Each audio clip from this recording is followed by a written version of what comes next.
Halo semuanya, selamat datang di sesi bedah materi kita kali ini.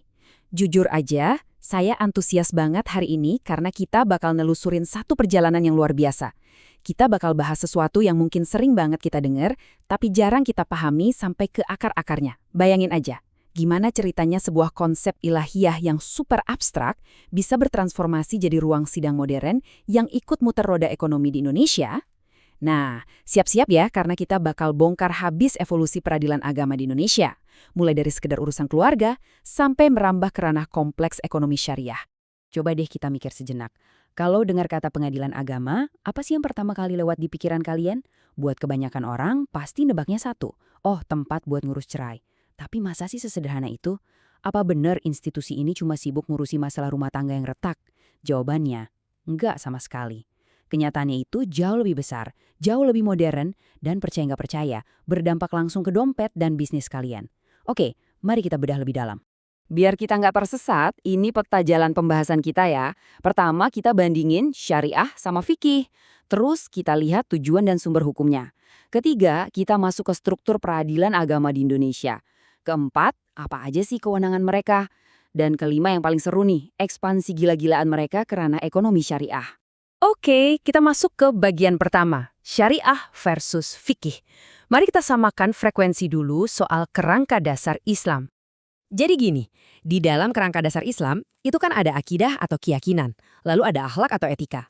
Nah, di tengah-tengahnya, hukum itu ibarat jembatan yang ngebimbing kita. Tapi apa sih bedanya syariah dan fikih? Gampangnya gini, bayangin syariah itu sebagai blueprint atau cetak biru mutlak yang diturunin langsung sama Tuhan. Cetak biru ini tuh udah sempurna, universal dan gak bisa diubah-ubah. Nah di sisi lain, fikih itu ibarat sang arsiteknya.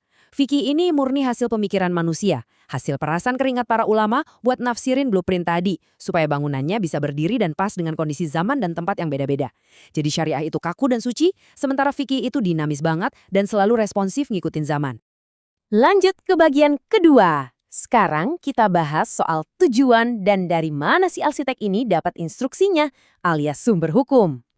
Terus, buat apa sih si arsitek tadi capek-capek ngebangun? Jawabannya tergambar dengan sangat cantik lewat konsep maqasid asy-syariah atau tujuan hukum Islam. Jadi hukum Islam itu sebenarnya bukan sekedar kumpulan larangan yang bikin kita nggak bisa ngapa-ngapain. Sama sekali nggak. Ini tuh sebuah sistem holistik yang tujuannya satu, ngelindungin hak asasi manusia. Ada 5 hal fundamental yang wajib banget dilindungi. Agama, jiwa manusia, akal, keturunan, dan harta benda. Jadi setiap keputusan hukum yang diambil itu ujung-ujungnya harus balik lagi buat ngamatin 5 elemen dasar ini. Nah, buat mastiin perlindungan itu jalan, setiap tindakan kita sebagai manusia itu dimasukin ke dalam 5 kotak terstruktur. Wajib, sunnah, mubah, makruh, dan haram. Wajib ya berarti harus dikerjain, sunnah itu saran dianjurin, mubah itu ya bebas-bebas aja, makruh itu mendingan dijauhin deh, dan haram itu dilarang keras. Pembagian 5 kotak ini tuh ngebikin hukum Islam jadi super komprehensif. Semuanya diatur, dari urusan paling sepele sampai urusan tata negara. Pertanyaannya, dari mana sih aturan dan kotak-kotak tadi berasal? Tentu sumber utamanya adalah Al-Quran yang ngasih prinsip-prinsip globalnya. Habis itu didetilkan lagi lewat As-Sunnah. Tapi gimana kalau ada isu modern yang nggak ada teks eksplisitnya? Disinilah ijtihad main peran. Ulama itu nggak cuma duduk baca teks kuno, mereka tuh aktif banget mecahin teka-teki zaman now. Mulai dari e-commerce, kripto, sampai bayi tabung, semuanya dibahas. Ijtihad inilah perangkat yang benar-benar krusial, yang bikin hukum Islam itu terus hidup dan bisa napas di era modern. Masuk ke bagian ketiga, kita tarik teori-teori tadi ke realitas, yaitu peradilan agama di Indonesia. Oke, sekarang kita turun dari teori-teori langit tadi, mendarat langsung ke realitas bumi Indonesia. Konsep-konsep ilahiyah tadi itu menjelma jadi kekuatan hukum fisik lewat yang namanya institusi peradilan agama. Dan ingat ya, peradilan ini tuh bukan institusi kelas 2. Mereka ini pelaksana kekuasaan kehakiman yang merdeka, berdiri sejajar dengan peradilan lain, dan posisinya langsung di bawah Mahkamah Agung. Di bawah Mahkamah Agung, di tingkat provinsi kita punya pengadilan tinggi agama buat urusan banding. Dan yang paling dekat sama kita, di kabupaten atau kota, ada pengadilan agama sebagai pengadilan tingkat pertama. Terus, apa bedanya pengadilan ini sama pengadilan perdata biasa? Selain pakai asas sederhana, cepat, dan biaya ringan, mereka ini punya nyawa yang unik banget. Ada asas personalitas keislaman, yang artinya ini khusus ngikat buat mereka yang beragama Islam. Tapi yang bikin saya paling takjub, itu ada asas upaya damai wajib. Bayangin aja, dalam kasus kayak perceraian, hakim itu nggak cuma duduk ngetok palu. Mereka itu secara hukum diwajibkan buat nyoba ngedamain kedua belah pihak dulu. Pendekatannya bener-bener humanis banget kan? Bagian keempat kita ngomongin kewenangan. Apa aja sih kompetensi absolut mereka? Di titik inilah fikih yang kita bahas di awal tadi bener-bener dipraktekin buat ngatur hidup kita. Secara tradisional jelas, mereka nanganin urusan keluarga kayak perkawinan, waris, terus pengelolaan dana sosial umat kayak wakaf dan zakat.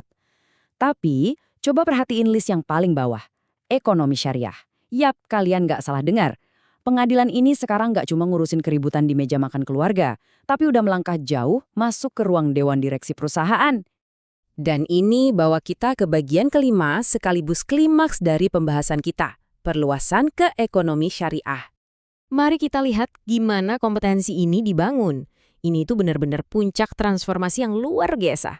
Sebuah evolusi dari pengadilan urusan keluarga berevolusi jadi penjaga gawang hukum korporasi dan transaksi finansial. Semuanya berawal dari Undang-Undang Nomor 7 Tahun 1989 sebagai fondasinya. Terus, boom, lompatan terbesarnya kejadian di tahun 2006 lewat Undang-Undang Nomor 3. Ini regulasi revolusioner banget yang lalu diperkuat lagi di tahun 2009.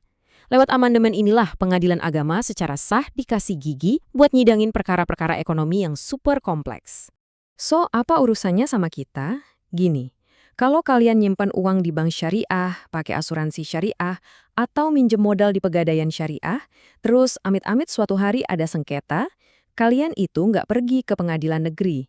Kalian perginya ke peradilan agama. Ini adalah sistem hukum real yang secara langsung ngelindungin duit kalian, bisnis kalian, dan transaksi sehari-hari kalian dari praktek-praktek yang merugikan. Jadi, poin krusialnya adalah evolusi besar-besaran ini tuh bukan sekedar ajang pamer institusi. Ini demi satu hal mutlak, ngasih kepastian hukum. Logikanya gini kan, kalau kita bertransaksi pakai prinsip syariah, ya pas ada sengketa kita pasti pengen diselesain pakai logika dan aturan yang sama juga, bener gak? Disinilah prinsip fikih kuno tadi diaplikasikan dengan sangat elegan di dunia keuangan modern. Jadi jutaan nasabah dan investor di Indonesia bisa ngerasa aman dan ada kepastian hukum yang jelas. Kesimpulan akhirnya itu benar-benar kuat banget. Hukum Islam di Indonesia lewat institusi peradilan agama udah nggak bisa lagi cuma dianggap teori di kampus atau tulisan di kitab kuning. Ini adalah hukum positif. Dia itu hidup, dia mengikat, diakui secara sah oleh negara, dan faktanya udah jadi pilar beton yang nopang berdirinya ekonomi syariah nasional kita. Kita udah sama-sama lihat perjalanan gila dari sekedar cetak biru spiritual berubah jadi tempat penyelesaian sengketa perbankan yang nilainya bisa miliaran rupiah. Sistem hukum ini adaptasinya benar-benar ngebut. Nah, sebelum kita tutup sesi bedah materi ini, ada satu pertanyaan yang pengen saya titipin buat kalian pikirin. Di tengah meledaknya industri ekonomi syariah dan inovasi keuangan digital yang makin gak kebendung ini, kira-kira sejauh apa lagi ya peradilan ini bakal terus berevolusi buat ngejawab tantangan masa depan? Menarik banget buat ditunggu. Terima kasih udah ngikutin pembahasan hari ini, teruslah kritis dan sampai jumpa.